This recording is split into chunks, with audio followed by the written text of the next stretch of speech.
Pero bueno, como le estaba diciendo, en esta unidad vamos a ver ahora lo que son máquinas de inducción trifásica y monofásica. ¿Cuál es la principal diferencia con lo que hemos estado viendo hasta ahora? En la unidad que vimos, la unidad 3, vimos un poco de los principios de las máquinas rotativas, no sé si se acuerdan. Y antes de partir con la máquina de C, vimos una máquina que era muy simple, que tenía un campo magnético que era continuo, o sea, no continuo, sino que era permanente y que era siempre en la misma dirección y que tenía una bobina que giraba alrededor de ese campo. Entonces ahí podíamos ver el comportamiento del torque y del voltaje, que eran ambos, era un voltaje en alterna, que era sinusoidal.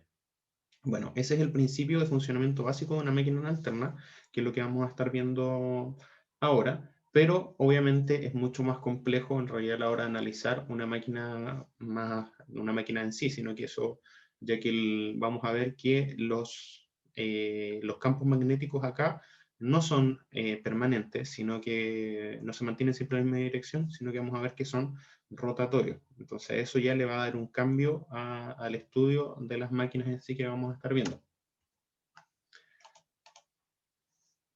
Bueno, como les decía, la máquina síncrona, bueno, como no sé si se acuerdan que les hice un diagrama la otra vez como con las clasificaciones de las máquinas, que estaban las máquinas de continua y las máquinas de alterna. Dentro de las máquinas de alterna tenemos máquinas que son síncronas. ¿Qué quiere decir que sean síncronas? Que funcionan a una velocidad síncrona. ¿Qué es una velocidad síncrona? Lo vamos a ver esta clase, pero quiere decir que giran a la velocidad de acuerdo a la misma velocidad eléctrica, de acuerdo a la frecuencia eléctrica de la red. ¿Qué quiere decir esto? Que si la máquina tiene dos polos, y es una máquina síncrona, esta va a girar, por ejemplo, a 50 Hz. Eso quiere decir que va a tener 50 revoluciones por segundo. Esa va a ser la cantidad de vueltas que va a dar, la cantidad de giros que va a dar la máquina en un segundo, en una máquina síncrona. En cambio, dentro de la misma clasificación de máquinas de alterna, tenemos las que son las máquinas asíncronas. Las máquinas asíncronas, o como su nombre lo dice, no giran a esta velocidad síncrona, sino que giran a una velocidad menor a la síncrona, que es lo que vamos a estar viendo durante esta unidad. También las asíncronas son más conocidas como máquinas de inducción. ¿Por qué? Porque son máquinas que inducen un voltaje desde el estator hacia el rotor. ¿Por qué? Generalmente estas máquinas, las máquinas de inducción se ocupan como motor. Digamos que el 90, bueno, tirando un número, que el 95% de las veces una máquina de inducción se ocupa como motor y no como generador. Existen algunas aplicaciones de la máquina de inducción como generador, especialmente ahora se han estado incorporando, por ejemplo, la máquina de doble campo, esa funciona como generador en torres eólicas, pero todavía no es como una implementación a nivel macro, sino que es en estudios o en ciertas cosas. Todavía los generadores siguen siendo síncronos, la mayoría. Y así por el otro lado, la mayoría de las máquinas síncronas funcionan como generadores. Sí existen algunos motores síncronos, especialmente la gran minería, los conocidos como los molinos SAC, que estos son para los molinos para picar la piedra ahí en la minería. Esos se ocupan generadores síncronos, estamos hablando de generadores del orden de los megawatts, perdón, motores del orden de los megawatts, son enormes. Y por el lado de los generadores síncronos existen de todos los tamaños que se les quieran ocurrir, desde chiquititos de 2 kilowatts, que son del porte de un plato de comida, más pesados, eso sí, un par de kilos, hasta generadores del orden de los megawatts en las grandes centrales hidroeléctricas, las centrales termoeléctricas. Siempre se ocupan generadores síncronos para inyectar energía a la red de manera mucho más sencilla. Y los asíncronos funcionan como motores. Dentro de los motores que vamos a ver ahora, la próxima clase, esta clase no vamos a alcanzar a ver la clasificación, los motores de inducción, hay dos grandes motores que son los que se ocupan en la industria, que son el motor de rotor bobinado, que como su nombre lo dice, lo vamos a ver en la próxima clase, el rotor está bobinado. Ese es su nombre lo dice. ¿Qué quiere decir esto? Que nosotros tenemos acceso a las bobinas del rotor para conectarlas como queramos. Esa es la gracia del rotor bobinado. ¿Cuál es el problema con el rotor bobinado? El rotor bobinado requiere de mucho mantenimiento, porque al igual que la máquina de C, tiene carbones, requiere de, ¿cómo se llama esto? Requiere de mantenimiento. Y la otra, que es la máquina más usada a nivel mundial, es muy fácil de encontrar, es muy económica y requiere de muy poco mantenimiento, que es la máquina de inducción jaula-ardilla. ¿Por qué le dicen así? Bueno, lo vamos a ver en la próxima clase, es porque el rotor está compuesto de barras, barras metálicas que se unen en dos círculos, dos anillos al final. Entonces son barras metálicas cortocircuitadas en ambos extremos a través de dos anillos. Y si nosotros lo vemos desde fuera, el rotor parece una rueda de hámster. Yo creo que porque los gringos tienen muchas más ardillas dando vueltas y seguramente cuando lo inventaron le pusieron que parecía una jaula de ardillas, de estas para que giraran y dieran vuelta. Y como daba vuelta, nos daba la impresión de que era muy parecido a eso. Ese motor vino a revolucionar la industria. ¿Por qué? Porque es muy económico, porque ya no requiere, como lo vamos a ver en la próxima clase, no requería de tener bobinados en el rotor, lo que disminuye el costo por cobre, que el cobre es más caro que colocarle láminas de acero o de aluminio en el, generalmente de acero para que sea como más firme, que son barras nomás. Y es mucho más simple, mucho más económico y no requiere de mantenimiento. Tenemos menos pérdidas por cobre, entonces son varios beneficios que hicieron que este motor fuera el boom en la industria, después de como vimos, ¿cuándo pasa esto? Después cuando ya se incorpora cuando se incorporan ya los mecanismos electrónicos de control, como los variadores de frecuencia.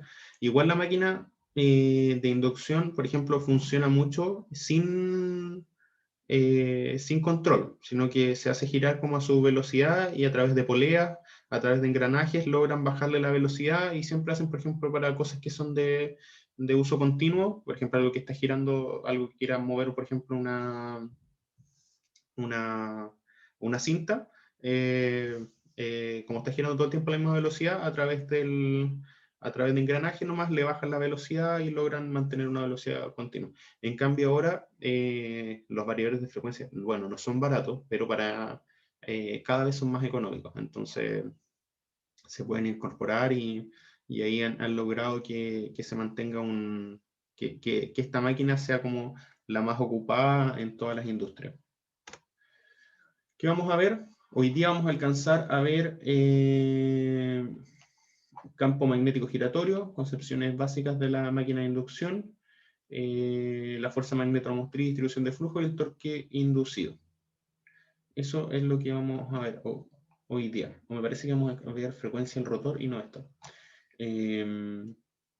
Durante esta unidad vamos a ver todos estos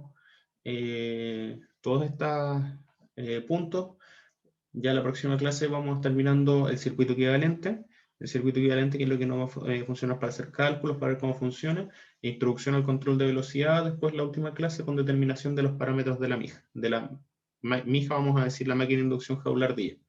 Determinación de parámetros, ¿de qué nos sirve? Para cuando hagamos nuestro laboratorio. Ahora, como les decía, en la unidad 3 estuvimos viendo la máquina de corriente alterna, la cual estaba ante un campo magnético que siempre apuntaba en la misma dirección. Yo creo que si les hago el dibujito se van a acordar. Había como, había como un campo magnético como así, con líneas de campo así, todo el rato, y había dentro de esto una espira que giraba.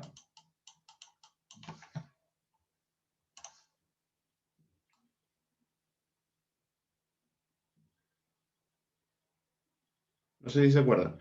Entonces, el campo magnético hacía girar la espira y ahí teníamos como una máquina bastante simple. Eso era como lo que vimos al principio. Bueno, como decíamos que si había un campo magnético y por la espira circula corriente, eso va a generar un torque en el rotor que causará que este gire y se trate de alinear con el campo magnético. Y cuando se alinea, generalmente se pasaba de largo y trataba de alinearse de nuevo. En la máquina de corriente continua, que fue lo último que vimos, las corrientes de entrada y las tensiones eran constantes, como mediante el mecanismo del colector, a través de las delgas, se convertían las corrientes continuas en alternas, o de alternas en continuas, y se generaban ejes magnéticos fijos. ¿Se acuerdan que vimos que había un eje de armadura y un eje de directo o de campo y un eje de cuadratura, que era el de la armadura? Estos eran fijos en el tiempo y el espacio, y este concepto cambia para las máquinas de corriente alterna, donde los ejes directo y de cuadratura, más conocidos como los ejes de Q, van a ser variables. Estos van a estar variando en el tiempo. Se puede hacer un ajuste para que estos se queden transformaciones para que los ejes en realidad se mantengan fijos, pero lo importante es que damos cuenta que ahora, a diferencia de la máquina continua, los ejes de campo y armadura van a estar girando. ¿Cuál es el principio de la máquina de corriente alterna, ya sea de inducción o síncrona? Si pudiéramos hacer que el campo magnético del estator, porque se acuerdan que cuando vimos el principio de la máquina simple, ¿se acuerdan? El campo magnético estaba en una sola dirección. Cuando vimos el principio de la máquina de corriente continua, el campo magnético siempre entraba de manera perpendicular al rotor. ¿Se acuerdan de eso? Que era como que los imanes hacían que a través del entrehierro siempre entrara de manera perpendicular. Entonces la dirección del campo magnético siempre era constante. ¿Se acuerdan de eso, chiquillos? ¿Sí o no? Parece que no.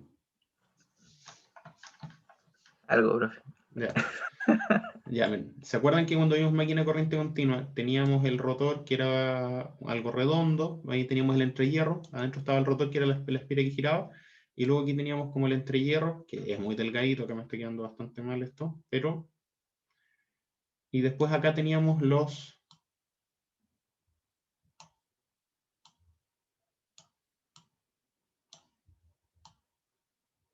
creo que no sirvo para dibujante, pero bueno. Esto era como la máquina de corriente continua. Se supone que íbamos a decir que entre los polos no iba a haber como problemas de...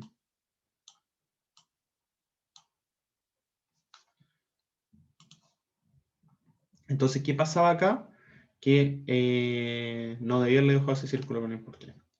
Que a pesar de que de acá salía de esta manera el campo magnético, ¿se acuerdan? De la máquina de corriente continua. Acá siempre el campo magnético iba a entrar de manera perpendicular al rotor. Se iba a ir acomodando. ¿Se acuerdan? Que eso lo vimos varias imágenes que eran así. Por eso siempre el campo magnético, como entraba de manera perpendicular al rotor, siempre iba a ser máximo. ¿Se acuerdan que vimos de eso? Entonces no variaba, cuando calculábamos torque, cuando variamos voltaje, no variaba de manera sinusoidal, a diferencia de la máquina de corriente alterna, que fue la que analizamos en la unidad 3, sino que eran valores que eran, por ejemplo, cuando analizamos el voltaje, no sé si se acuerdan, que era una cosa así, que iba como...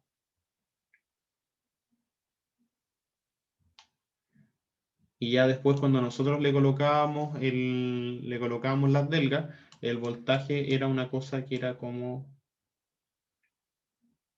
Y luego así. Y luego así. No era sinusoidal, ¿cierto? Y a medida que nosotros le colocábamos más delga, al final esto se mantenía constante. ¿Se acuerdan de eso? De eso sí me imagino que se acuerdan, que no lo vimos en minuto. Cuando vimos cómo se obtenía el voltaje y el torque. Eso pasaba, ¿por qué? Porque el campo magnético acá entraba de manera perpendicular siempre al rotor. No sé si ahí se acuerdan un poco más. Ahora, ¿qué pasa?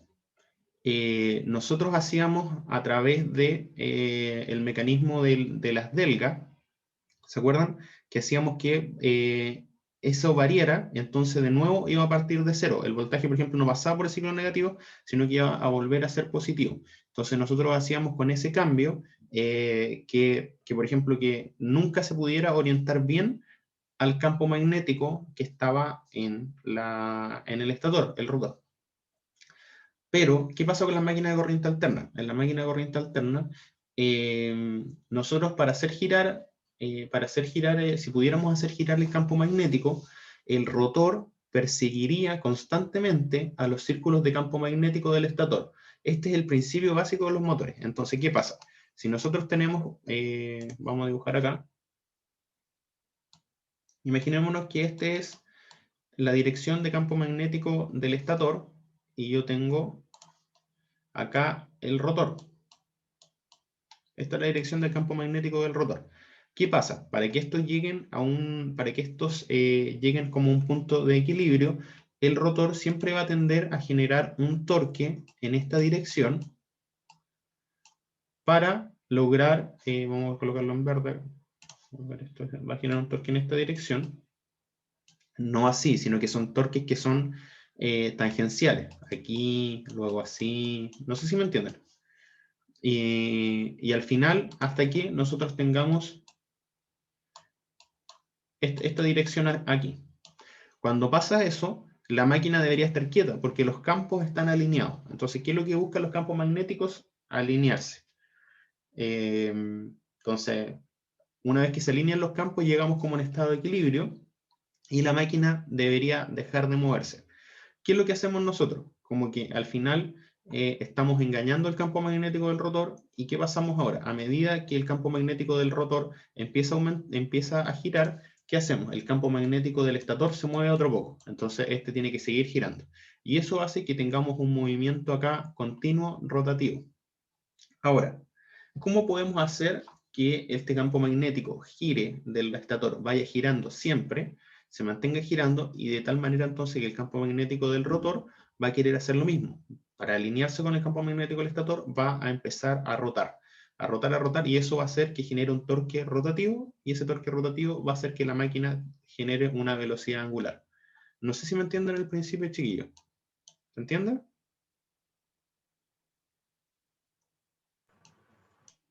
¿Sí? ¿No? Constanza, Glenda, Ignacio.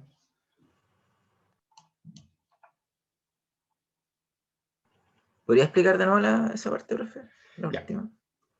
¿Cuál es el principio de las máquinas, de todas las máquinas eléctricas que lo hemos visto? El principio de las máquinas es que los campos magnéticos tienden a alinearse. Si ustedes colocan un imán, pucha, no tengo acá, no tengo imán, pero si ustedes colocan dos imanes, vamos a dibujar acá.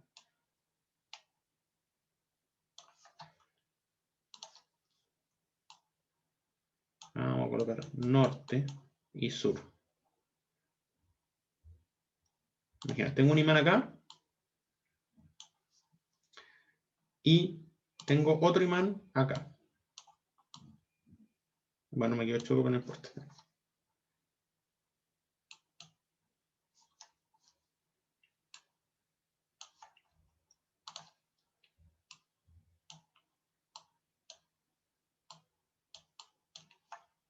Esto como en 90, pero ya, si imaginen que está un poquito más corrido. ¿Qué tendería a pasar con esto? Si nosotros tenemos dos imanes, si experimentamos con esto, ¿qué debería pasar?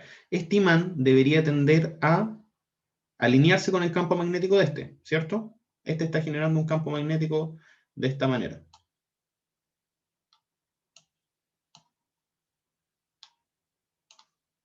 ¿Cierto? Y eso me va a generar unas líneas de campo como en dirección prácticamente que son como horizontales. ¿Qué va a pasar con este? Este lo que debería tender a hacer sería a girar, ¿cierto? Para alinearse con este. ¿O no? ¿Qué creen ustedes, chiquillos? Claro. Deberían alinearse para que la cala norte quede con la sur, y así hacer como que los imanes se atraigan, ¿o no? Sí. Entonces esto debería girar. Lo mismo pasa cuando nosotros vemos las máquinas de corriente, cuando nosotros analizamos las máquinas. Imaginémonos que acá, pucha, yo coloco un imán, pero después lo vamos a ver ya con imanes con más figura. imaginémonos acá, de hecho creo que esperen un poco, voy a hacer la siguiente diapo, ahí tengo más figuritas, así que yo creo que ahí vamos a andar mejor. Acá estamos, ya súper bien. Estaba puro dibujando con lápiz, ya. Ahora, ¿qué va a pasar? Imaginémonos que ahora, como yo les decía, las máquinas tienden a tratar de orientarse. Entonces significa que el campo magnético del rotor, al igual como le dije los imanes, el campo magnético del rotor va a simular un imán. Pongámonos que es un campo que va a simular un imán. Y el campo magnético del estator va a simular otro imán. ¿Qué va a pasar? Este imán que yo les había dibujado recién, el imán que yo les había dibujado recién acá, el otro imán, si este está quieto, el otro imán va a tratar de ponerse de la misma forma que está este. Pero ¿qué pasa si ahora, si yo hago que el imán que está a mi izquierda, que era el imán del estator, lo muevo otro poco? Si yo lo muevo otro poco, el otro imán también se va a mover otro poco para tratar de seguirlo. ¿Me entienden? Entonces, si yo tuviera una forma de hacer que el imán el imán del estator girara todo el tiempo, haría que el imán del rotor también girara todo el tiempo, porque de esa manera lo va a seguir. O sea, porque naturalmente lo va a seguir. Pero ¿qué pasa? El estator yo no lo muevo, ¿cierto? El estator, como lo dice su nombre, está estático. Pero puedo hacer yo variar ese campo de manera de manera rotativa, de manera sinusoidal, para que el rotor lo siga, si se puede. ¿Cómo lo vamos a hacer? Si nosotros ahora vamos a conectar tres bobinas, tres bobinas conectadas cada una a 120 grados entre sí. ¿Ya? Entonces, si nosotros ahora colocamos tres bobinas separadas a 120 grados entre sí, cada devanado me va a producir un polo norte y un polo sur. Entonces, en esta bobina, por ejemplo, si yo lo dibujo,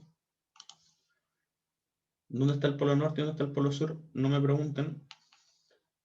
Pero vamos a tener un polo norte, vamos a poner el norte acá y el sur acá. ¿Ya? Pero en cambio la bobina B, que está acá, también va a tener un polo norte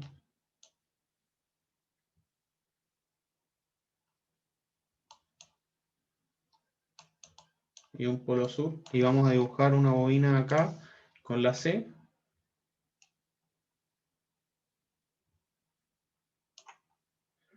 Que va a tener un polo norte y un polo sur. Entonces estamos colocando tres imanes. Pero si yo coloco tres imanes, lo más probable es, como están a 120 grados entre ellos, se van a anular entre ellos. Pero, ¿qué pasa si nosotros hacemos variar la intensidad de estos imanes? Que es el principio de la máquina de corriente alterna. ¿Qué pasa si nosotros ahora, voy a borrar eso, qué pasa si nosotros ahora a esta bobina, nosotros la transformamos en un imán, pero que ese imán sea variable?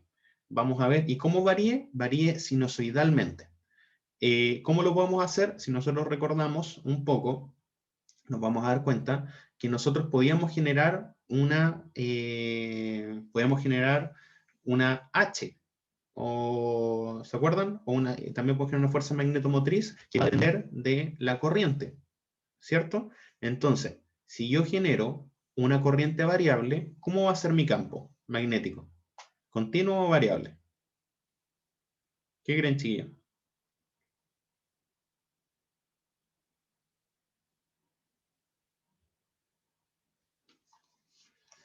Vamos, chiquillos, confío en ustedes.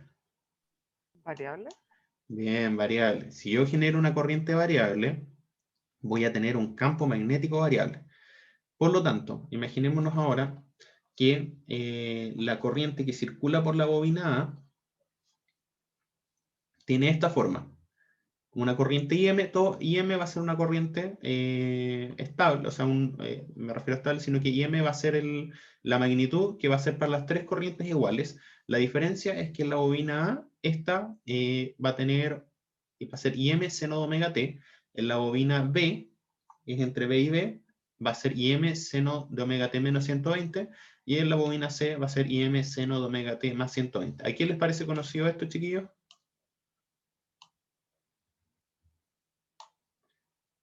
¿Les suena algo? los trifásicos? A los trifásicos, súper bien. Entonces, ¿qué pasa si a mi máquina ahora yo la conecto a una red trifásica?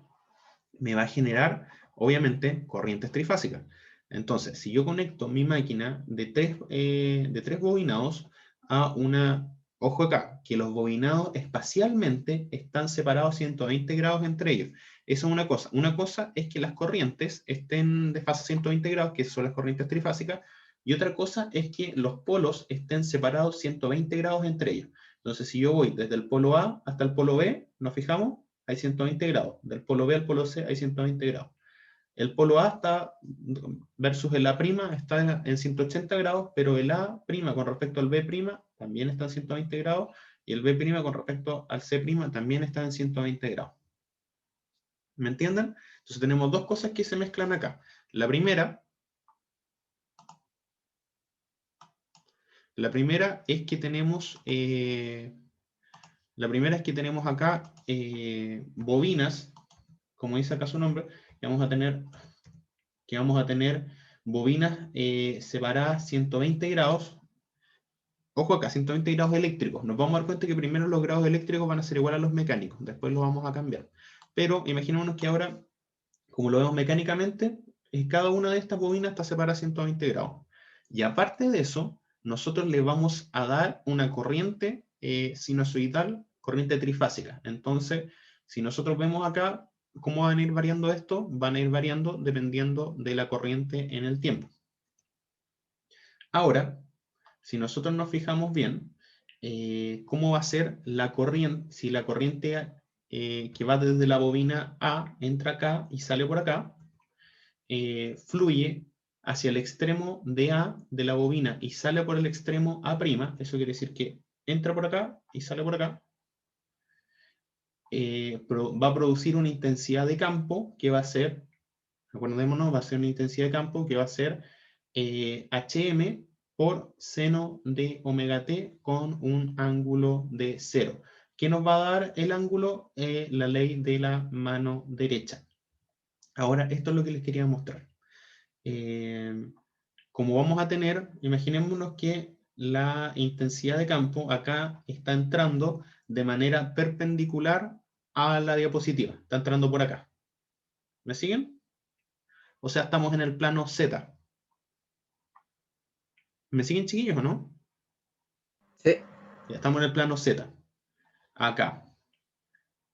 Por lo tanto, al aplicar la ley de la mano derecha, nos va a quedar que, como la distribución acá está en este plano, nos va a quedar que va a quedar una intensidad de campo en esta dirección.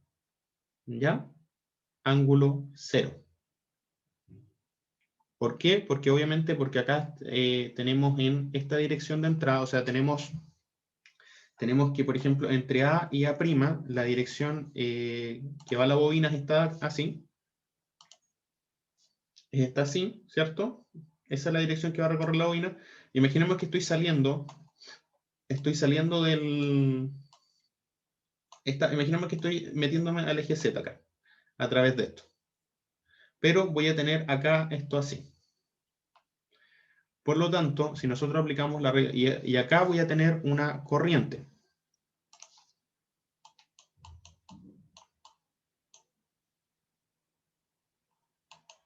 Circulando. Que va a circular por acá, va a circular por acá. ¿Me entienden, chiquillos? Sí, profe. Ya. Ahora, voy a borrar eso. Esa corriente circulando por la bobina del estator me va a generar una intensidad de campo en esta dirección, en la dirección 0, ¿ya? Dirección 0 en este plano, en el plano X. Lo vemos sobre el plano X.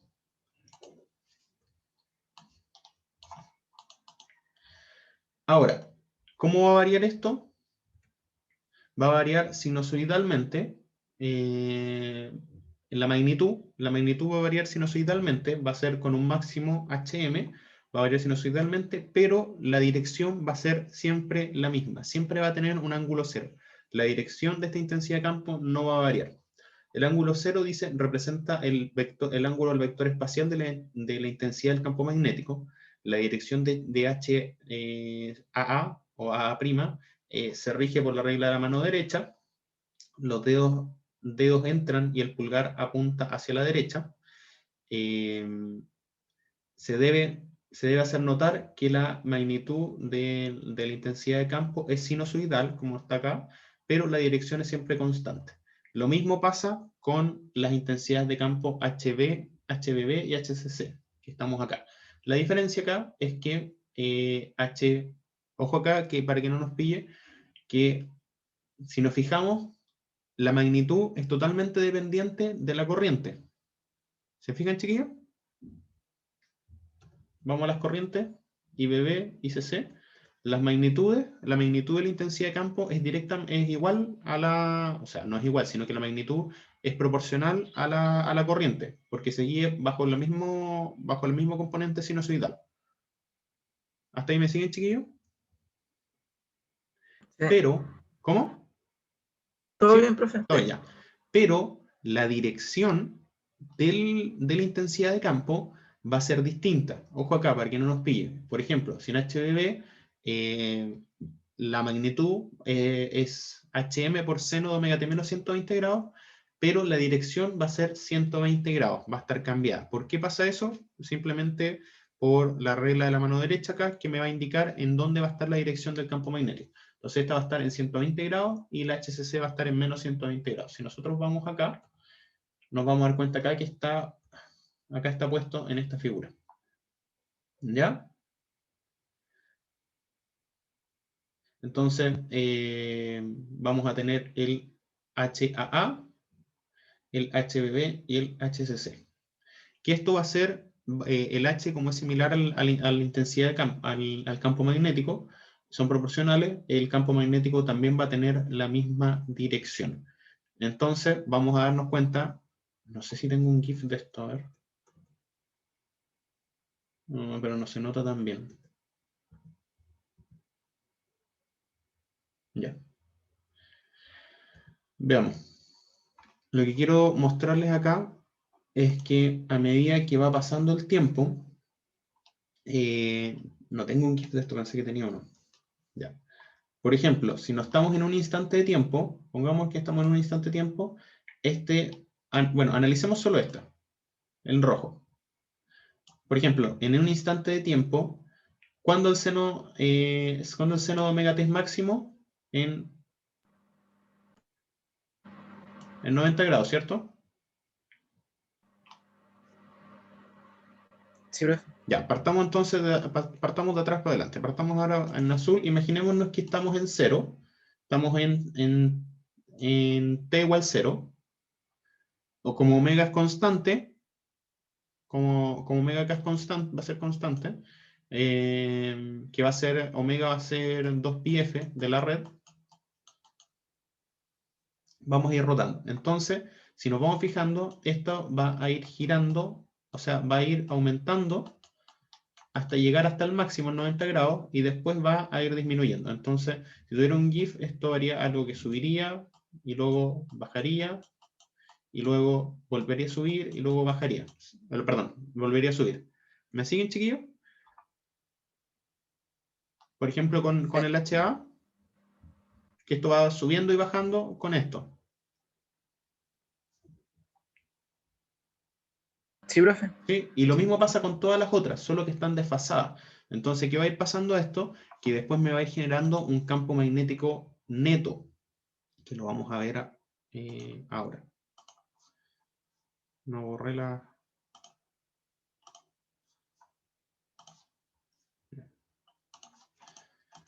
Ya. Como les explicaba, por la regla de la mano derecha, tenemos las intensidades de campo. Ojo acá con las direcciones del campo. Pero ahora si recordamos cuando vimos la unidad 1 de núcleos magnéticos, íbamos a tener que la densidad de flujo resultante de dicha intensidad de campo siempre iba a ser B, que iba a ser mu por H, siendo mu la permeabilidad magnética. Por lo tanto, si teníamos H, es cosa de multiplicarlo por mu y vamos a obtener la densidad de campo. Por eso les digo que la densidad de campo tenía la misma dirección que la densidad de campo, de la densidad de flujo tenía la misma dirección que la intensidad de campo, con la diferencia de que ahora va a ser menor, porque bueno, sé que mu tiende a ser a un número mu tendría a ser un número muy chico, de hecho. Si se acuerdan el mu del aire, ¿cuánto era? 4pi por 10 a la menos 7. Entonces tiende a ser un número menor, pero con la misma dirección. Así que si nos fijamos, la intensidad de campo, en este caso, va a ser igual. ¿Se fijan, chiquillos? O sea, me refiero que no es que va a ser igual a la densidad de campo, la densidad de campo no va a ser igual a la intensidad de campo, sino que va a tener la misma forma. ¿Se fijan? Es la misma forma. Lo único que cambia acá, pasamos de la corriente que no tenía dirección, no tenía una dirección vectorial, de ahí teníamos la intensidad de campo, que tenía la misma forma que la corriente, pero con una dirección vectorial, y la densidad de flujo va a tener la misma forma que la intensidad de campo, con los mismos vectores. ¿De qué me sirve esto? Si nos fijamos acá, yo tengo las bobinitas, y voy a poder viendo que esto va a ser rotando y va siendo cambiando acá el campo magnético. Me parece que tengo por ahí otra cosa para mostrarlo. ¿Qué pasa? Imaginémonos ahora que vamos a determinar el campo magnético neto del estator. ¿Ya? ¿Cómo lo vamos a hacer? Nos vamos a plantear para un omega t igual a un ángulo, como lo que estábamos haciendo antes. Vamos a hacer dos, vamos a hacer el de 0 y el de 90. En el tiempo omega t igual 0, vamos a ver qué pasa con el campo. El campo BAA va a ser 0. ¿Por qué? Porque seno de omega t es 0. ¿Qué pasa con ese mismo, cuando tengamos en ese mismo instante, esto estamos analizando por un instante en específico, ¿qué va a pasar con el de B'? Vamos a tener que ese va a ser BM seno de menos 120 con un ángulo de 120. Esto de acá es un número, ¿cierto? Lo vamos a calcular. Y la dirección ya la tenemos. Y el BCC vamos a tener BM seno de 120 con un ángulo de menos 120. Esto para el instante cuando omega t vale 0. Si nosotros calculamos la densidad de campo neta, que la tenemos acá, que sería la suma de las tres intensidades, la suma de las tres densidades de campo para cada bobina, por eso cada bobina hace un imán, vamos a tener esto, 0 más menos raíz de 3 medios, BM ángulo de 120, más raíz de 3 medios, BM ángulo de menos 120. Si nosotros lo sumamos esto, nos va a quedar que el campo, la densidad de campo va a ser 1.5 BM. BM es la densidad de campo máxima. Tenemos acá la densidad de campo máxima con un ángulo de menos 90. ¿Ya, chiquillos? Entonces, para ese instante en específico, si nosotros tenemos el eje X y el eje Y, si sumamos las tres densidades de campo, nos va a dar la B neto apuntando hacia abajo. ¿Ya? ¿Hasta ahí me siguen, chiquillos? Sí. Ya, súper bien. Entonces, teníamos tres imanes. Acá, imán de la bobina 1, imán de la bobina A, imán de la bobina B y imán de la bobina C. Cada uno de estos va variando dependiendo de la corriente. Pero si nosotros analizamos el tiempo específico, para el instante específico, para omega t igual a 0, que puede ser con t igual a 0, no sé, ahí se va a dar en varias ocasiones, que esto de 0 se nos va a dar que el B neto va a estar apuntando en esta dirección hacia abajo. Acá ya me adelanté con la figurita, pero vamos a ver qué pasa ahora si yo repito esto, pero para omega t igual 90. Vamos a obtener un campo magnético de igual magnitud, pero de diferente dirección. Ahora, cuando vale 90, el BM en AA va a ser máximo porque voy a tener seno de 90, voy a tener un 1, entonces voy a tener BM ángulo 0 Tesla para el imán, el electroimán, le vamos a llamar el electroimán AA. Para el electroimán BB', vamos a tener menos 0,5 BM. ¿Por qué? Porque voy a tener seno de 90 menos 120, lo que me va a dar seno de menos 30. Entonces ahí va a salir este menos 0,5 BM. Y en el BCC voy a tener igual menos 0,5 menos 0,5 BBM, porque voy a tener seno de 90 más 120.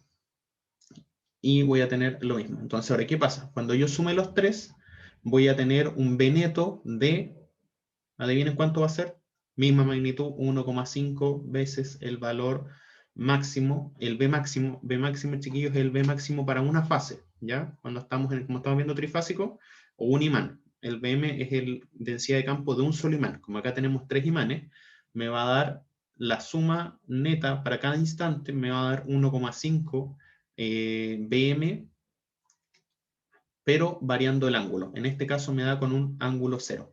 Por lo tanto, si nos analizamos esto, nos está diciendo, obviamente, si nosotros seguimos haciendo, después hacemos hicimos el de 0, el de 90, hacemos el de 180, el de 270, nos van a dar todos los ángulos,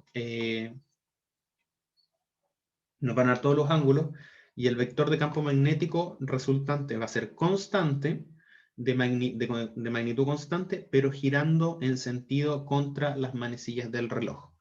Si nosotros lo vemos acá, primer caso con omega t igual 0, va a estar acá, 1,5 m, con dirección menos 90, a la derecha vamos a tener el de 90, con una dirección de 0. Si analizamos el de 180, acá arriba, nos va a dar, perdón, claro, si analizamos para omega t igual 180, ahí nos va a quedar, en vez de dar esta dirección, sí, omega 180 sería en esta dirección, claro, nos va a dar acá. Y así nos va a ir dando, ¿y qué va a ser? Un campo magnético rotatorio. Seguimos así. De magnitud constante. Entonces tenemos magnitud constante que está girando.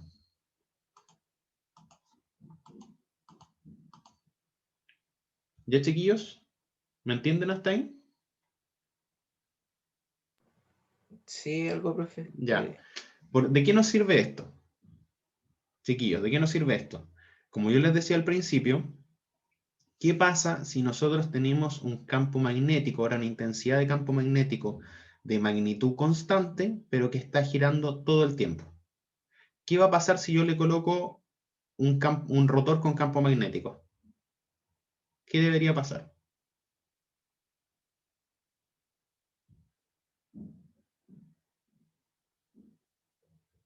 ¿Qué creen ustedes, chicos, que debería pasar?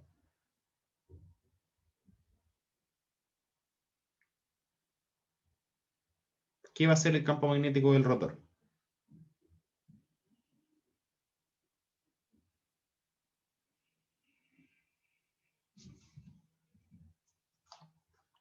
Es correcto. ¿Cómo, profe? Ya, veamos el GIF. Veamos el GIF. Acá en el GIF no se notan las intensidades. Imagínense, acá justo tenemos, bueno, acá hay más polos, que es lo que vamos a ver después, pero se van repitiendo con las mismas corrientes. Imaginémonos que acá está pasando esto. El campo magnético del estator está girando.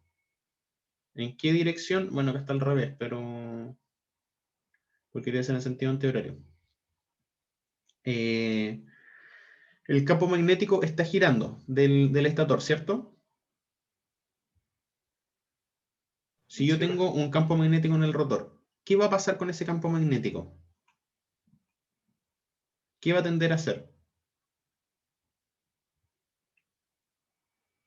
A orientarse, ¿o no? Va a tratar de orientarse al campo magnético del estator, pero como el campo magnético del estator está siempre en movimiento, es de una magnitud constante, pero de un movimiento en contra de las manecillas del reloj rotatorio, el campo magnético del rotor va a tender a hacer lo mismo. Va a tratar de alcanzarlo, lo va a seguir, lo va a empezar a seguir y va a hacer que el rotor empiece a girar. El estator no está girando, sino que el campo magnético que se produjo acá, a través de la configuración de las bobinas, va a generar un campo magnético rotatorio, que es lo que estábamos viendo acá, que empieza a rotar. Por lo tanto, si yo coloco un estator acá, este estator va a tratar de generar un torque, o sea, va a generar un torque, que ese torque va a generar un movimiento que va a tratar de seguir el campo magnético. No sé si lo entienden, chiquillos.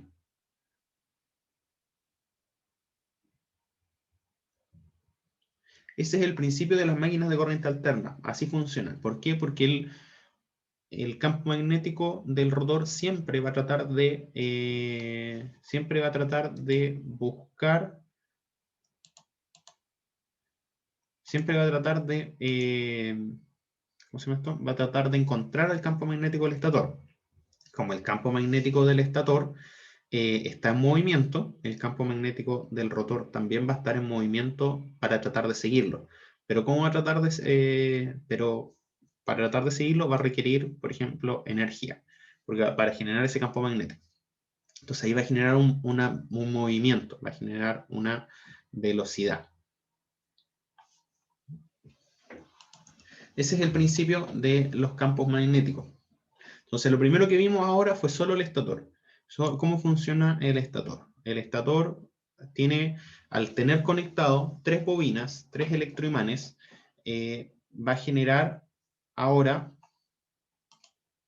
un solo imán. Imaginémonos, ¿se acuerdan que cada una de estas bobinas es un electroimán? Se lo dibujé al principio. Cada una de estas bobinas es un electroimán, pero como estas tienen corrientes que son sinusoidales, me va a generar un campo magnético rotativo. Eso es lo que vamos a ver, ¿cierto? Ahora, yo ese campo magnético rotativo, como es constante, yo lo puedo imaginar como un solo imán que está girando, ¿cierto? En vez de decir que, porque esto era un campo magnético que estaba rotando. Entonces yo, todo esto que está acá, me lo puedo imaginar como un solo imán que está girando a una velocidad, dependiendo de la velocidad que esté girando esto, que va a ser, obviamente, a la frecuencia eléctrica. ¿Me siguen con eso, chiquillos? ¿Sí, profe? Ya. Seguro, si no entienden, chiquillos, paramos y lo vemos. Como dice Profe, acá, ya no, ¿cómo? como que me pierdo ahí. Ya. Me perdí. ¿Dónde quedaste? ¿Qué fue lo que Cuando explicó entendiste? la de lo de la flechita. Lo de las flechitas acá. Sí, ¿Ya? Ya. Volvamos a esto. ¿Entendiste dónde salió esta flechita neta, cierto? sí, eso sí Y entendí. esta de acá igual. Sí, Entonces, si te das cuenta, a medida que nosotros, como esto va a ser constante en el tiempo, esto se va a transformar, que esta flechita va a empezar a girar. Va a tener esta misma largo, en la misma magnitud, pero va a tomar todos estos valores. Va a dar la vuelta completa, ¿cierto? Hasta ahí me sigue. sí, Entonces, y después como va a dar la vuelta, esto se va a empezar a repetir una y otra vez. Entonces el campo magnético va a empezar a girar por cada ciclo de la corriente. Como esto va variando de acuerdo a la corriente, esto va a ir cambiando y me va a ir dando la vuelta. Por lo tanto, lo que vamos a obtener acá va a ser un campo magnético de magnitud constante girando en el sentido contra las manecillas del reloj. Me gustaría tener un GIF, ¿no? Para que ustedes pudieran ver cómo esto va así variando, ¿sí? Y en el fondo y después eso significa que esto se va manteniendo constante. Como las tres van influyendo para la que es constante. Ahora,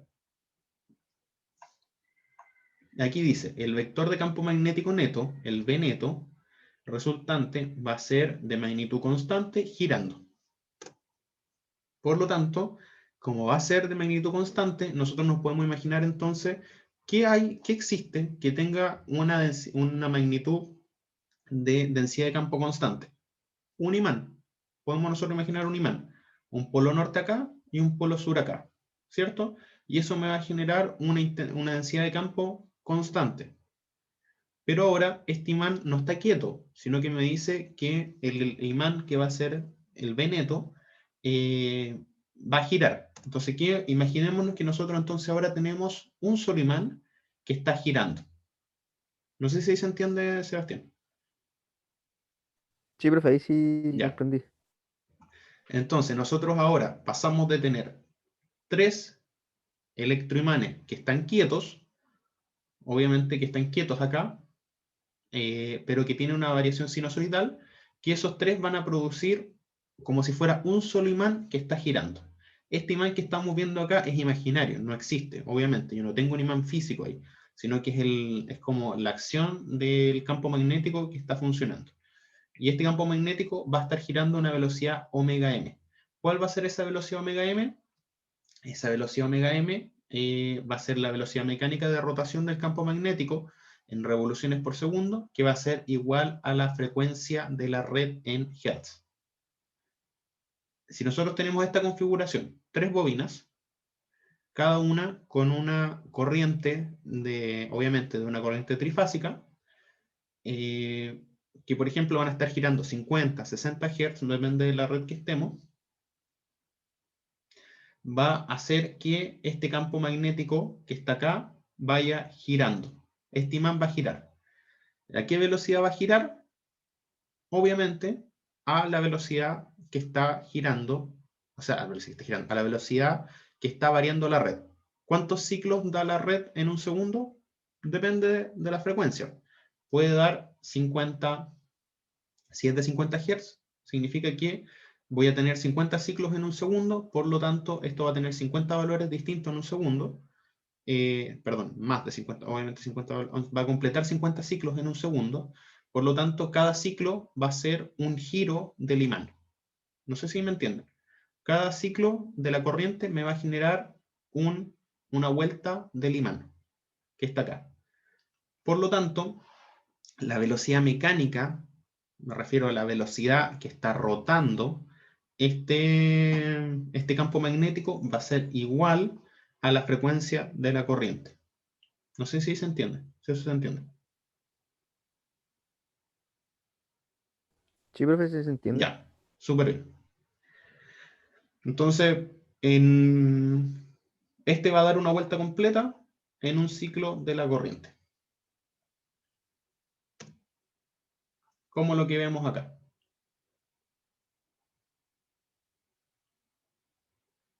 ¿Lo ven? Voy a dar una vuelta completa en un ciclo de la corriente. Imaginémonos que esto es el electroimán. Que este es el imán rotativo.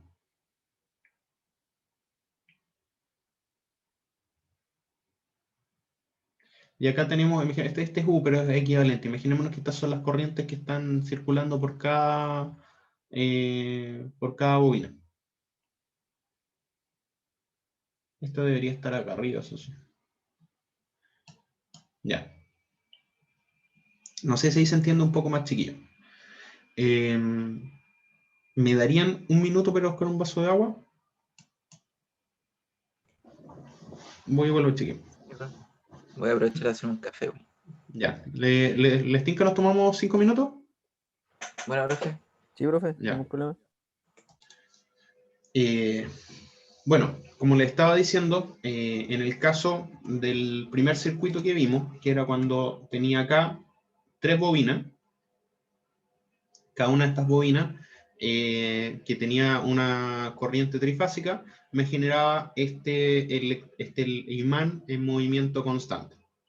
Un imán de una magnitud constante, pero girando. Ahora, ¿a qué velocidad va a girar? Dijimos que siempre y cuando fueran 3 bobinas, este imán va a estar girando a una frecuencia mecánica igual a la frecuencia eléctrica. En el caso, por ejemplo, que si la frecuencia eléctrica es 50 Hz, este va a girar 50 veces por minuto. 50 veces por segundo. Si la frecuencia es o sea, la frecuencia eléctrica va a ser igual a la frecuencia mecánica. Bueno, donde Fm y omega m representan la velocidad mecánica y las revoluciones por segundo en radianes por segundo y en revoluciones por segundo y radianes por segundo, mientras que Fe y omega e representan la velocidad eléctrica en hertz y radianes por segundo. Nótese que el orden de los devanados es A, C', B, A', C, B'. ¿Cómo lo veríamos acá? A, C', B, A', C, B'. ¿Se fijan? Es la dirección del giro del imán. ¿Lo siguen esos chiquillos?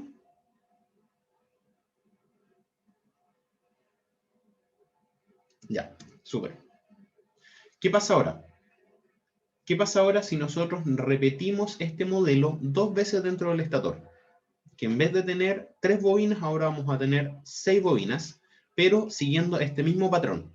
A, C', B, A', C, B'. Y luego lo repetimos de nuevo. A, C', B, A', C, B'. ¿Cómo hacemos esto? Conectamos 3 bobinas más, las distribuimos dentro del estator pero las conectamos a las mismas corrientes. ¿Qué quiere decir esto?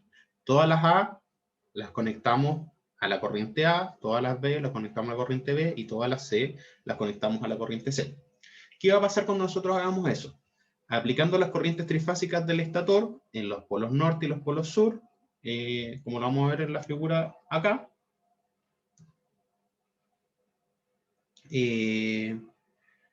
vamos a tener, en este caso, un polo norte que recorre sobre la mitad de la superficie del estator en un ciclo eléctrico, y otro, como un ciclo eléctrico tiene 360 grados, debido a que el movimiento mecánico es de 180 grados mecánicos, la relación entre el ángulo eléctrico y el ángulo mecánico del estator va a venir dado por que ahora el ángulo eléctrico va a ser 2 veces el ángulo mecánico. ¿Qué quiere decir esto? Esto es súper simple. ¿Se acuerdan que antes teníamos que recorrer esto? A, C', B, A', C', C, C, B'. Cuando nosotros giremos de nuevo hasta la 2, hasta acá. Cuando nosotros hagamos este giro,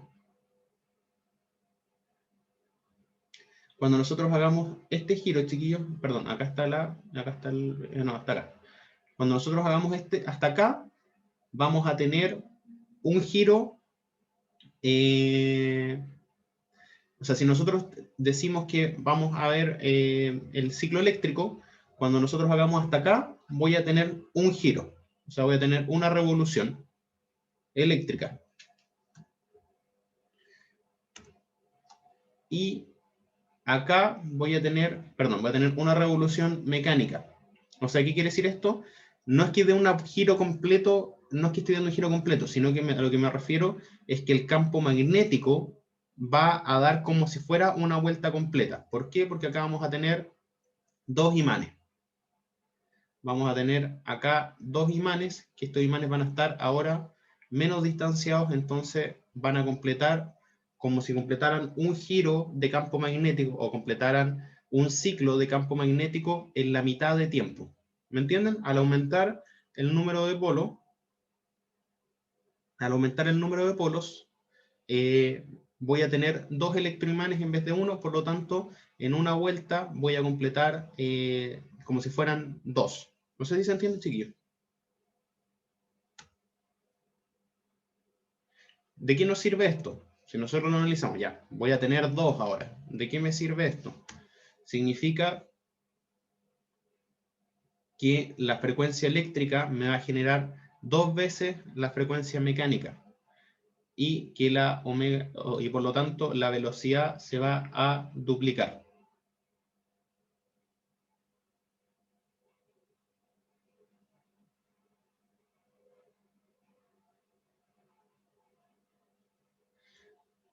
Ahora, ¿de qué nos sirve esto? Que nosotros podemos hacer girar la máquina de manera más rápida. ¿Cómo? Ahora, si yo tengo si nosotros analizamos esto ahora, si la máquina ahora tiene 4 polos, la frecuencia eléctrica va a ser, perdón, así la puedo hacer girar de manera más lenta. Perdón, ahí está, lo está haciendo al revés. Puedo hacer girar esto de manera más lenta. Entonces, ¿qué quiere decir esto? Que nosotros vamos a calcular ahora cuál va a ser la frecuencia mecánica, la velocidad mecánica en que gira este campo va a ser menor que la frecuencia eléctrica. Si nosotros damos vuelta acá, nos va a quedar 2 partido en P de la frecuencia eléctrica, me va a dar la frecuencia mecánica a la que está girando. Entonces esto quiere decir que, claro, a mayor número de polos, menor va a ser la velocidad de giro de mi máquina. No sé si me entienden eso, chiquillos.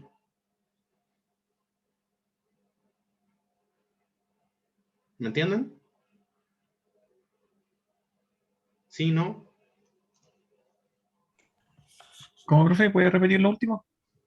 Acá me va a quedar que ahora, si yo agrego más polos, a medida que yo agrego más polos, mi máquina va a poder girar de manera más lenta.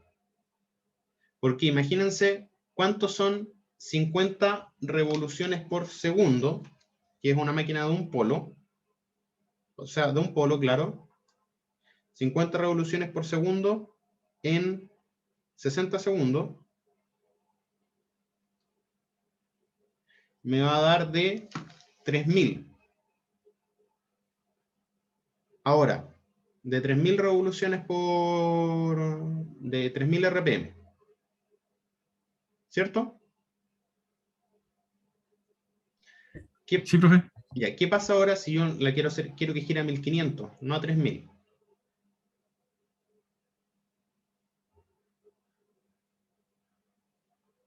Tengo que, puedo hacer una máquina con más polos, con 2 pares de polos, y esta me va a girar más lento.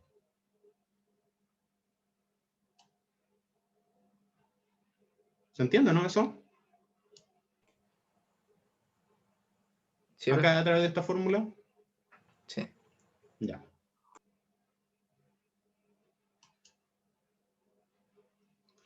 Ahora, otra transformación para tener, esta era lo que yo quería mostrarles. Esta era el GIF que estaba buscando. Ahí está.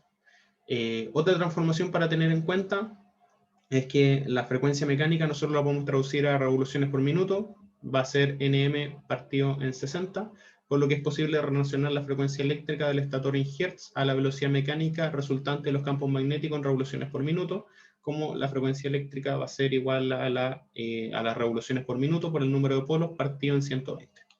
¿Ya? Eso nos va a servir cuando nosotros queramos encontrar la frecuencia eléctrica de la red. Entonces podemos ver a qué velocidad. ¿Por qué? Porque acuérdense que yo les dije que el rotor va a tratar de seguir la velocidad del... Esto, por ejemplo, para una máquina síncrona es súper fácil de calcular, porque la máquina síncrona, la velocidad de giro del rotor es igual a la velocidad de giro del campo magnético del estator. No así las máquinas de inducción, que son las que vamos a ver, pero igual andan con un valor que nosotros es parecido, es similar. Por ejemplo, es típico que una máquina, que ustedes busquen una máquina de inducción que sea de 1350 RPM. Y ustedes dirán, ¿por qué 1350 RPM? Porque su velocidad síncrona, o sea, la velocidad que gira el campo, es de 1500 RPM. Entonces, ¿cuántos polos va a tener si gira 1500 RPM? A ver si se acuerdan de lo que estaban calculando recién. A 50 Hz, obviamente. Recién le había dicho, cuando calculamos si tenía un par de polos, ¿cuánto iba a ser la velocidad de giro? O sea, con el par de polos eran 1500. Con un par de polos. 3000. ¿No? 3000, ¿cierto? Porque con un par de polos me quedan igual. Acá un par de polos, o sea, porque esto no es pares de polos, esto es polos. Entonces son 2. Y me va a quedar que omega E va a ser igual a omega M. Y por lo tanto FE va a ser igual a FM, 50 Hz. Esto va a generar 50 Hz también, lo que van a ser 3000 RPM. Ahora, las máquinas de inducción, si ustedes las buscan, máquinas de inducción generalmente van a encontrar de 1500, de 1350. ¿Por qué? Porque su velocidad síncrona, si tienen 2 pares de polos, va a ser 1500. Entonces, como las máquinas de inducción, que vamos a ver en la próxima clase, giran siempre a una velocidad menor, debido al deslizamiento, giran a una velocidad menor que la síncrona, siempre andan por ahí, 1350 RPM. Esto es lo que les quería mostrar delante, chiquillos. ¿Se fijan? Yo les dije que quería ver un GIF, y yo sabía que lo había visto. Acá. Y esto me va a generar, me faltó el de acá. Esto me va a generar acá. A ver si lo dibujo yo.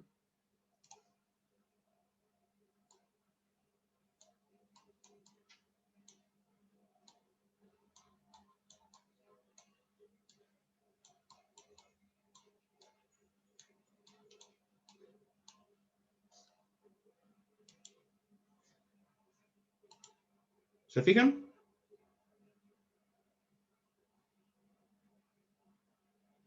Ah, ya. Sí. Ahora, no sé si entienden. Este es el campo magnético giratorio, que yo les decía delante.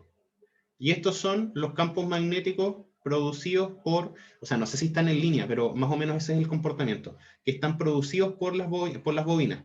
¿Se fijan cómo van formando este? Pero este va girando, este va tomando distintos valores a medida que va pasando el tiempo, como si este yo lo eliminara y van apareciendo acá. Esa era como la idea que quería mostrarles delante.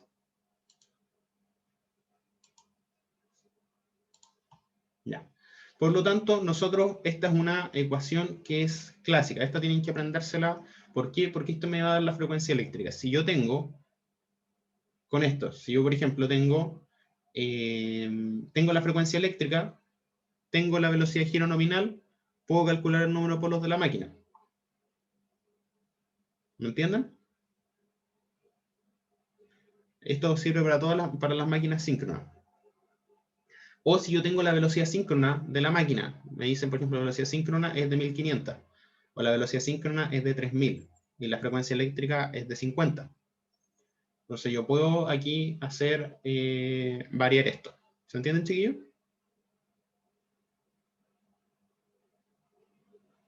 O sea, yo puedo encontrar siempre el número de polos de la máquina, o la velocidad de rotación síncrona. Ahora, vamos con lo que nos va quedando. Fuerza magnetomotriz y distribución de flujo en las máquinas de corriente alterna.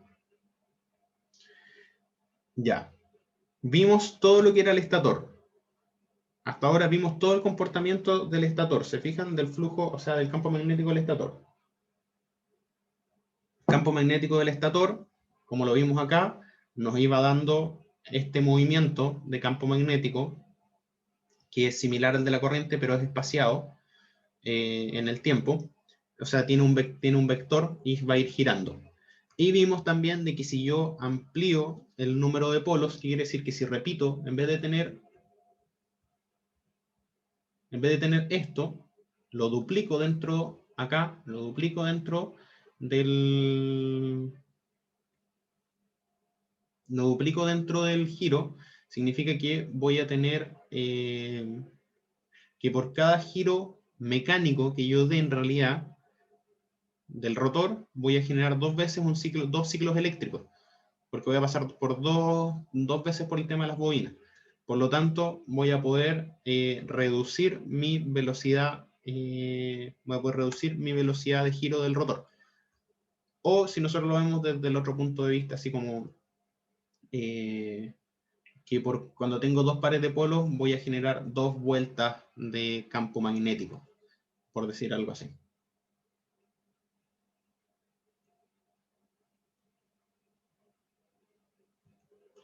Ahora, ¿qué pasa cuando incluyo el rotor? Vamos a ver ahora, vamos a incluir el rotor.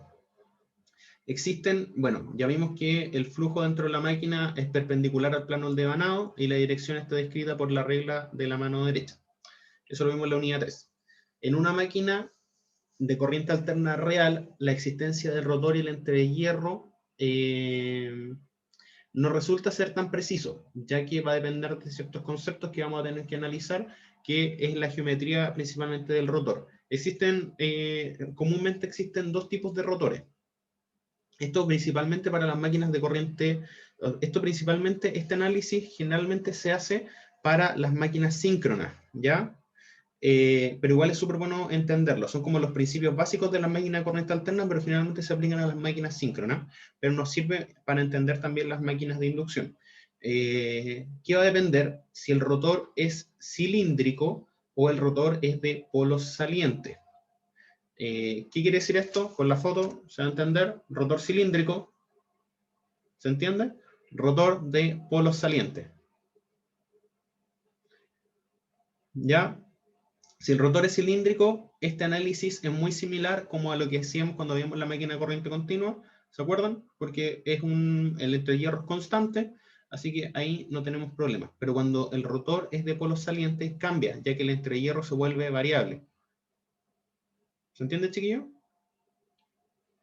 Lo que es este curso, vamos a trabajar solo con rotor cilíndrico, pero es importante que ustedes sepan que existen máquinas con rotor de polos salientes. Entonces, por ejemplo, si ustedes llegan a escuchar, muy probable en algún momento de su vida lleguen a escuchar el concepto, por ejemplo, de generador de imanes permanentes de rotor cilíndrico. ¿Ya? Cuando yo les diga eso, ustedes van a decir, generador síncrono de imanes permanentes de rotor cilíndrico. Ese es un tipo que existe, que es muy ocupado. Entonces, ¿qué voy a saber yo cuando me dicen? Es un generador síncrono. Ya, esa materia no me la pasaron en clase, pero por lo menos me la nombraron. Es un generador síncrono, eso quiere decir que la velocidad de giro del rotor va a ser igual a la velocidad, o sea, a la frecuencia eléctrica. Por ejemplo, eso ya lo sabemos, cuando yo le digo que es síncrono. Después me va a decir, es de imanes permanentes. Ya, si me dice que es de imanes permanentes, significa que el rotor probablemente tiene imanes y no tiene bobinas. Eso significa que tiene bobinas solo en el estator. Ya, con el nombre ya me dijeron que es un generador síncrono. Eso significa que si la velocidad de giro cambia, va a cambiar la frecuencia eléctrica. También me dijeron que es un generador de imanes permanentes, por lo tanto el rotor no tiene bobinas, tiene imanes. Y también me dicen que es de rotor cilíndrico. De rotor cilíndrico significa que el rotor tiene esta forma. ¿Ya? Así que si, por ejemplo, teniendo ese nombre, el nombre ya les dio muchos datos de cómo en realidad es ese generador. ¿Se entiende, chiquillo?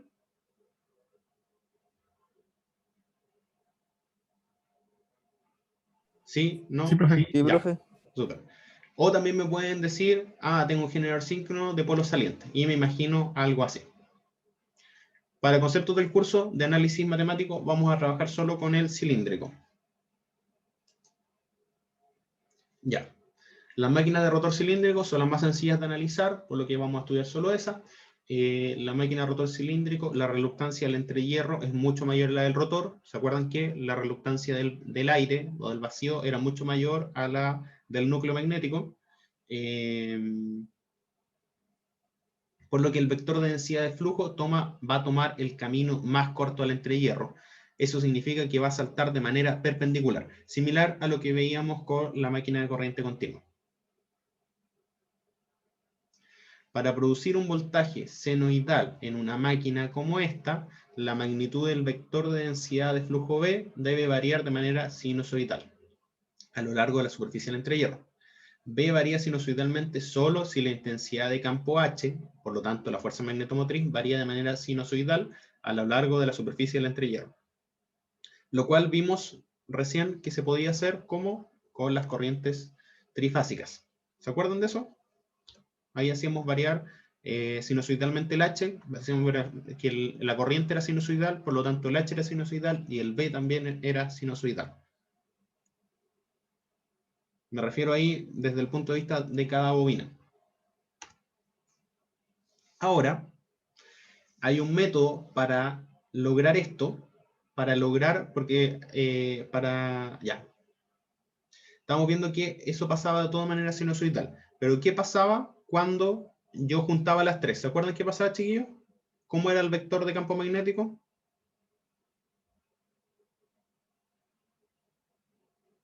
En el estator. ¿Era constante o el neto? ¿Era constante o era variable? El neto era constante. Ya, El neto era constante, ¿cierto? Pero constante, pero giraba. Claro. eso, giraba. Claro, la Eso, magnitud era constante, pero giraba, cambiaba la ya. dirección. Súper bien.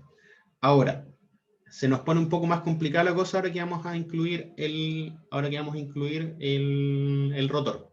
¿Por qué? Porque tengo que hacer que la fuerza magnetomotriz varíe sinusoidalmente alrededor de la superficie del del entrehierro. Por lo tanto, se puede hacer algo acá, que es variar el número de conductores en cada ranura. Acuérdense que estamos viendo que tenemos distintas ranuras dependiendo de la cantidad de polos que tengamos. Por lo tanto, vamos a ver acá, el número de conductores va a depender acá de esta ecuación que está acá. El número de conductores de cada ranura va a estar dado por NC es igual a NC, que va a ser el número de conductores máximo, por coseno de alfa, donde NC corresponde al número de conductores en el ángulo 0 y esta distribución de conductores produce una aproximación muy cercana a la distribución senoidal y a la fuerza magnetomotriz. Cuantas más ranuras hayan, más cercano a una sinusoidal vamos a obtener. Mientras menos ranuras hayan, más cuadrada se va a dar nuestra señal. En la práctica no es posible distribuir los devanados exactamente como podría ser, porque vamos a dar cuenta que el número de devanados es un número finito. Por lo tanto, no podemos hacer, si nos dan, por ejemplo, 7 vueltas y media, o 7, el número de conductores no pueden ser, el número de conductores no pueden ser 7 y medio, sino que tienen que ser 7 u 8. Por lo que tenemos que hacer aproximaciones ahí. ¿De qué nos sirve esto? Vamos a ver ahora. Como yo quiero que la fuerza magnetomotriz acá en esta superficie sea sinusoidal, acá tengo el estator, el entrehierro, el rotor, tengo que hacer variar, y la idea es que mi fuerza magnetomotriz se comporte de esta manera, ¿cierto? Sinusoidal. Si yo sigo la fórmula al pie de la letra, del NC es igual al NC mayúscula por coseno de alfa, alfa es este ángulo de acá, me debería dar para un rotor cilíndrico, me debería dar esta intensidad de campo o fuerza magnetomotriz. ¿Ya, chiquillos? ¿Me siguen con eso?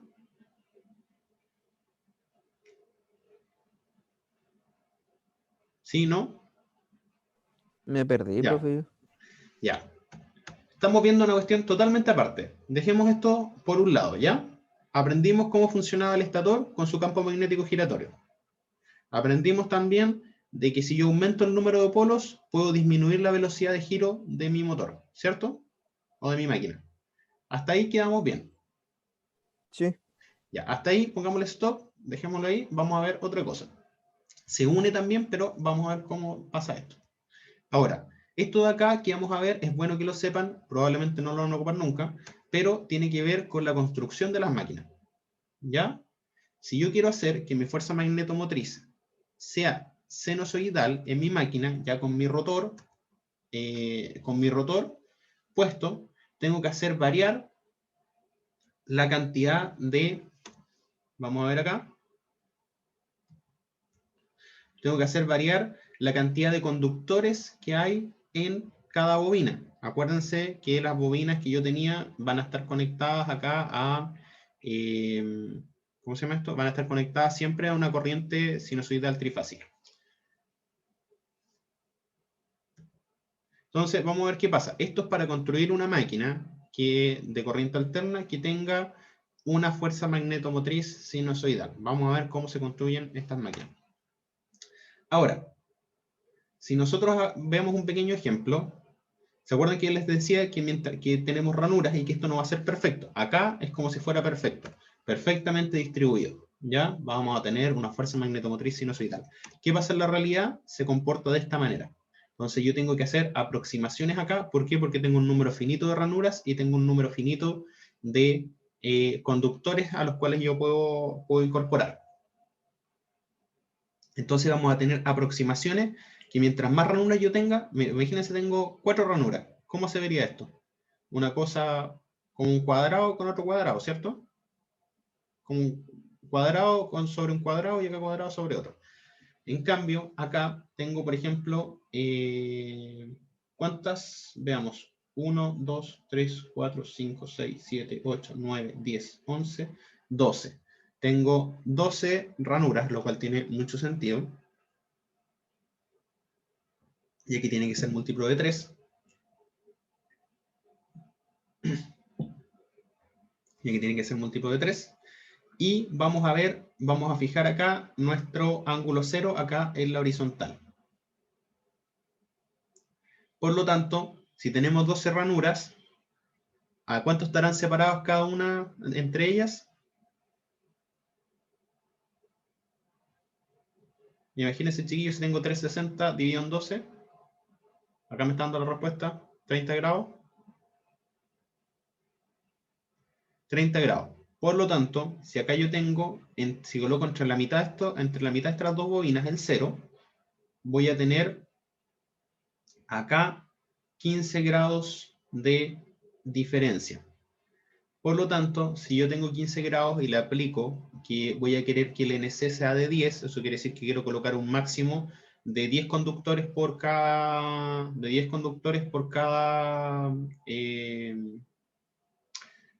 aquí por cada ranura. Entonces voy a tener la siguiente ecuación. Voy a tener NC va a ser igual a 10 por coseno del ángulo. Y 10 por coseno de 15 me queda 9.66. Así que acá me va a quedar aproximadamente 10 y acá me va a quedar aproximadamente 10. Ahora vamos revisando que, por ejemplo, si lo hacemos ahora en 45 grados, que va a ser esta de acá, porque esta está a 15 y esta va a estar a más 30 de 15, me va a quedar a 45 grados. El devanado acá en este caso va a ser de 7.07, así que lo vamos a aproximar a 7. Y así sucesivamente, si este 45, este 75 me va a quedar en 3, este también me va a quedar en 3, y así me van a ir quedando esta distribución, que esta distribución me va a hacer que a medida que cambia alfa,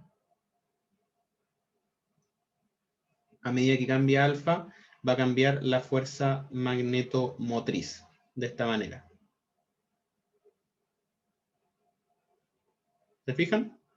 Y así voy a generar una fuerza magnetomotriz sinusoidal.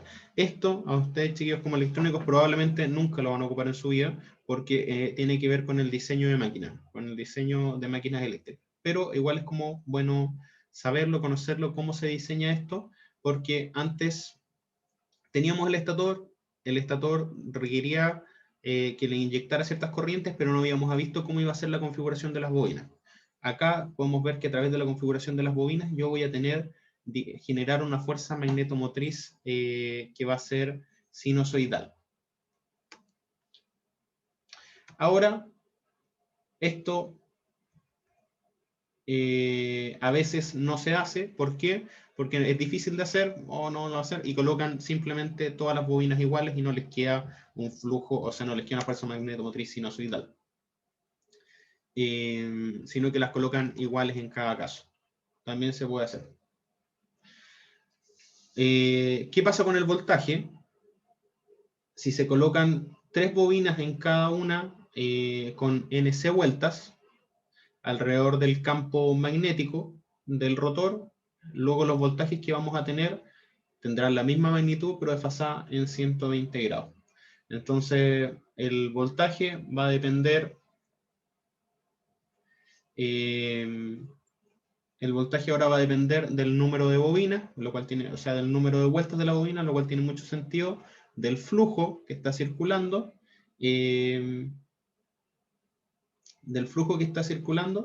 y de la velocidad de giro. Eso me va a dar acá los voltajes inducidos sobre el rotor. Ahora, el cambio de coseno a seno es principalmente la dirección de alfa, no es importante acá.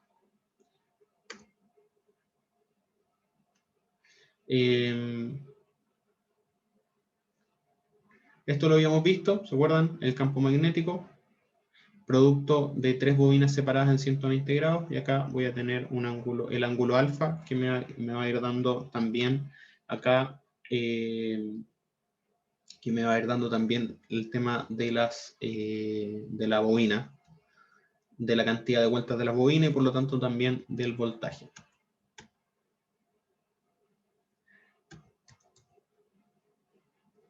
Ya. Es importante, chiquillos, que las corrientes trifásicas generan un campo magnético uniforme, rotacional en el estator. Si se ve desde otro punto de vista, un campo magnético uniforme, rotacional, genera un grupo de voltajes trifásicos en el estator. Ya. ¿Qué quiere decir esto, chiquillos? Es que, como lo que vimos delante, lo que vimos al principio, que eso que ya quedó más que claro, que si yo tengo un grupo de corrientes trifásicas, generamos un campo magnético uniforme rotacional. ¿Se acuerdan? El imán que va girando en el estator. Pero si nosotros lo vemos desde el punto de vista al revés, si yo tengo un imán giratorio, si yo tengo un imán giratorio en el rotor, que sea constante, me va a generar un grupo de voltajes trifásicos en el estator. Es como ver el principio motor generador. No sé si me entienden.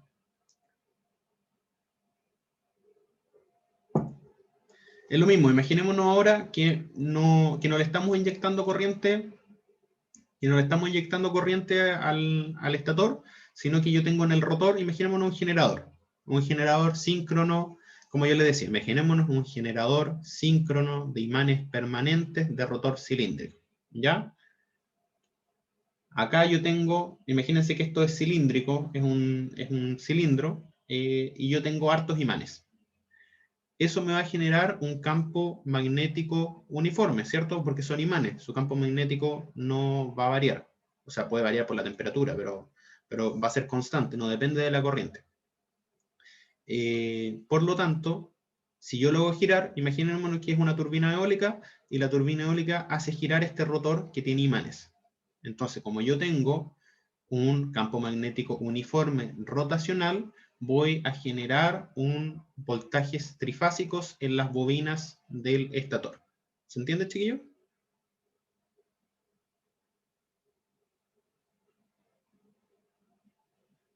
¿Sí? ¿No? ¿Alguna duda? Ya, se entiende. El mismo principio, pero inverso. No se preocupen, chiquillos, ya estamos terminando. Ahora, ¿qué pasa con el principio inverso? Lo que estamos viendo, si yo quiero generar un voltaje RMS en el estator. ¿Cómo lo vamos a hacer? Hacemos girar el rotor, y el rotor con un campo magnético uniforme va a generar un voltaje. ¿De qué va a depender ese voltaje? El voltaje máximo va a depender del número de vueltas de las bobinas del número de vueltas de la bobina por el flujo por omega. Si nosotros arreglamos un poco esto, al final nos va a quedar NC por el flujo por 2πf. Por lo tanto, el RMS tenemos que dividir el máximo en raíz de 2 y nos va a quedar de esta manera. 2pi partido en raíz de 2, NC por el flujo por la frecuencia. Ese va a ser mi voltaje RMS en el estator trifásico. Si está conectado en estrella, el voltaje RMS en estrella es raíz de 3 veces el voltaje RMS. Si está conectado en delta, el voltaje RMS va a ser igual al voltaje RMS.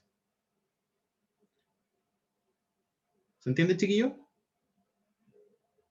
Principio básico del generador de corriente alterna.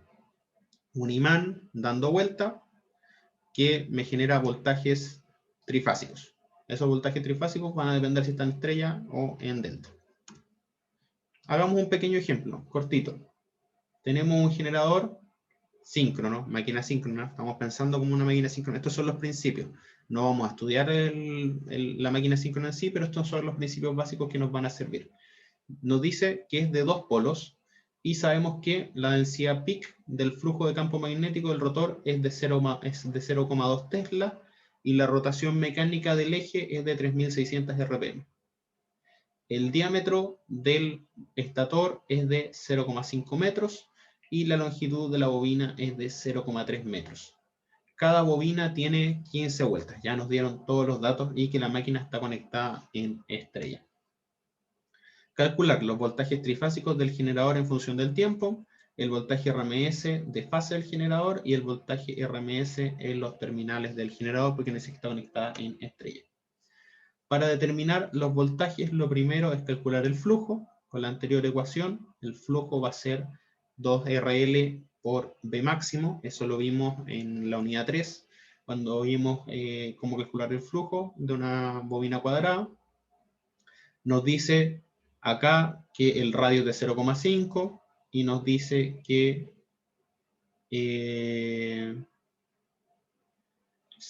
nos da ahí que el radio es el largo es de 0,3 y el Pmax es de 0,2. Tengo la impresión acá que me faltó... Ah, no, probablemente me dicen que el diámetro es de 0,5, a ver. El diámetro, exactamente, por eso. Como el diámetro es de 0,5, el radio será 0,25, por 2 me siguen de 0,5, lo que me da un flujo de 0,03 Weber. Cuando tengo 0,03 Weber, luego podemos calcular el omega, teniendo las RPM. Acuérdense que el omega va a ser 2pi por nm partido en 60, sea, 2pi por 3600 partido en 60. Generalmente uno le dice pi partido en 30, pero también lo que nos da un omega m de 377 radianes por segundo. Tenemos calculado el flujo y tenemos calculado la velocidad de giro de nuestro generador. Ahora, por lo tanto, para calcular el voltaje máximo va a ser el número de vueltas de las bobinas. Se fijan que acá no se complicaron y dijeron que cada bobina tiene 15 vueltas, no hicieron la distribución de flujo, o sea, la distribución de bobinas de que la iban haciendo, que por cada orificio va cambiando, no, aquí no se complicaron la vida y dijeron que son iguales para todas. Muchas veces lo hacen así por un tema de que es más sencillo y más económico al final que estar distribuyendo bien las bobinas.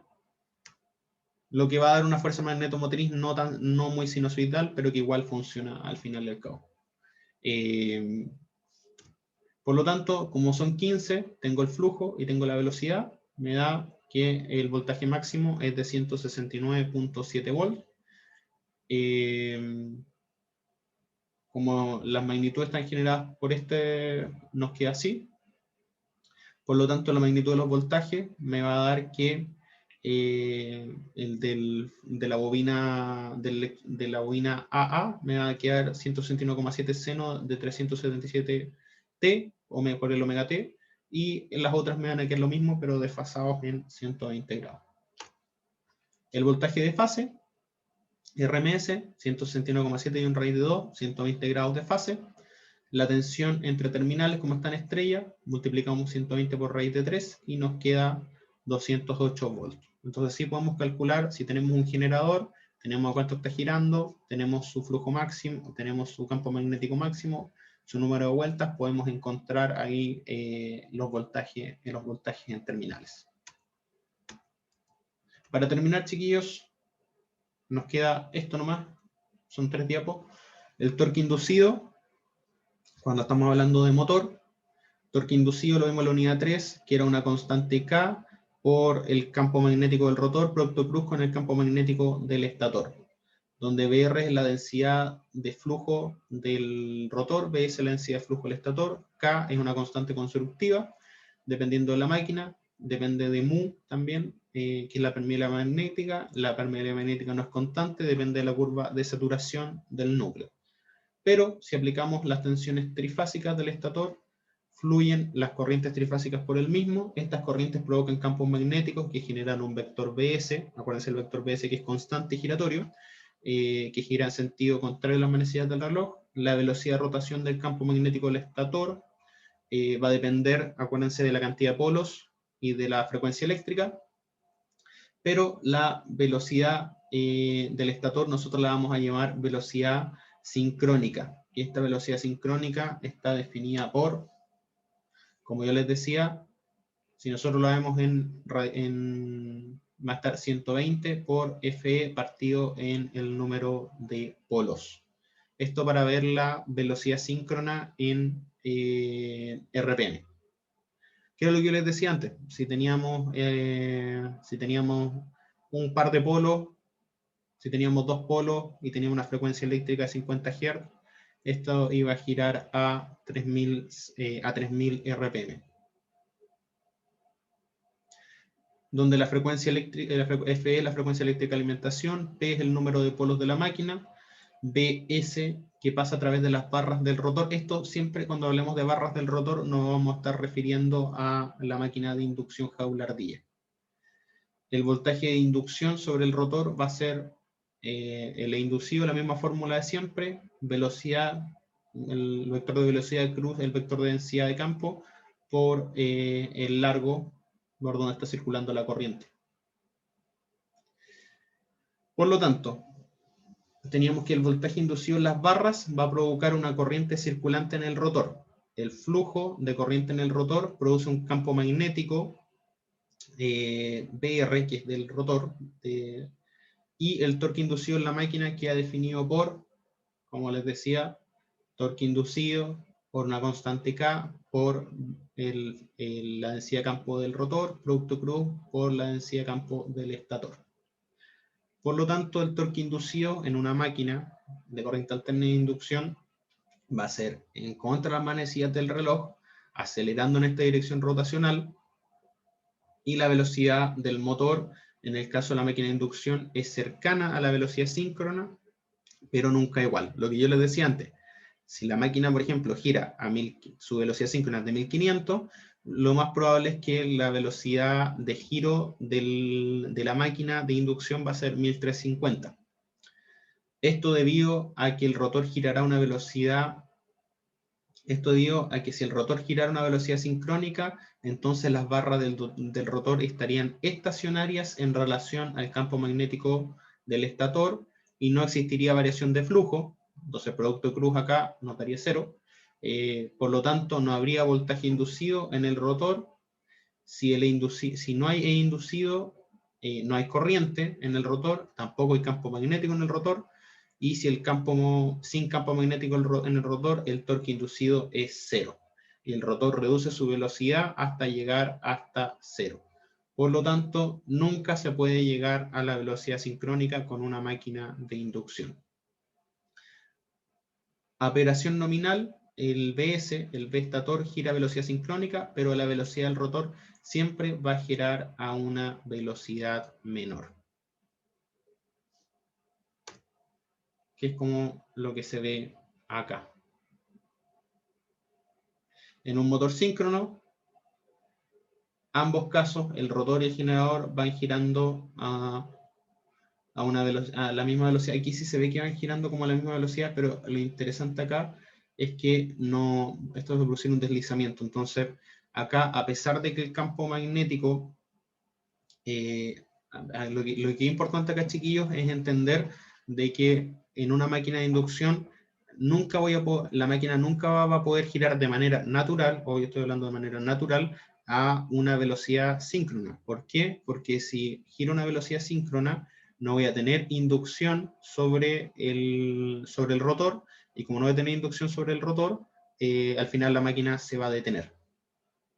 Por lo tanto, y lo que vamos a ver en las clases de más adelante, vamos a ver que la máquina de inducción gira a una velocidad menor a la síncrona, que va a ser su velocidad nominal. Como les explicaba antes, por ejemplo, en el caso de la 1500 como 1350. Voy a tener una diferencia ahí de velocidad, lo que va a hacer que siempre vaya persiguiendo al campo, pero me va a hacer una velocidad de giro menor.